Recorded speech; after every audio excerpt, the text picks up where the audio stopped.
దేవాంశ్ ఏం చేస్తున్నావు నానా? చిన్నడా ఏం చేస్తున్నావు? విజుడు నాకెళ్ళి ఒకసారి ఏంటి మోగనం పట్టినావు పండు? ఫోటో దిగుతున్నానే గారా, కోటు సూటు గొలుసు గిరకు అన్ని వేసుకొని వచ్చినావు. ఎందుకు కలిగినవురా పండు? రావే రా, స్మైల్ ప్లీజ్. నీకు కేక్ ఏ ఫ్లేవర్ కావాలి నానా? ఏది కావాలి? చాక్లెట్ కావాలా, ఇంకా వేరేది కావాలా? ఏం కావాలో చెప్పు, అందులో ఏముంటాయి కూడా నాకు తెలియదు. ఏం కావాలి ఇట్లా చెప్దు కానీ రా, చెప్పు నాన్న. బైక్ కేక్ కూడా ఉంటుందా?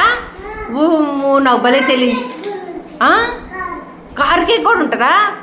ఓహో అట్లా వస్తాయా? బైక్ లాగా కార్ లాగా షేపా? ఓకే ఓకే, అవునా. మరి వైరాలో ఉంటాయంటవా ఇవి? వైరా ఒక లండను, మనీల్లో ఒక ప్యాలెస్, మల్లీశ్వరి సినిమాలో ప్యాలెస్ ఉంటది, అట్లుంటది అనమాట మంది. ఇంకేం చేస్తున్నావు? రేపు బర్త్డేకి మాకేం పార్టీ ఇస్తున్నావు? నానమ్మకి ఏమి ఇస్తున్నావు? నాకేమిస్తున్నావు పండు? దేవాంశ్ హ్యాపీ బర్త్డే పండు. చూడు, హ్యాపీ బర్త్డే. గో బ్యాక్ కొద్దిగా ప్లీజ్. నీకు హ్యాపీ బర్త్డే చెప్తుండ్రా? హ్యాపీ బర్త్డే పండు.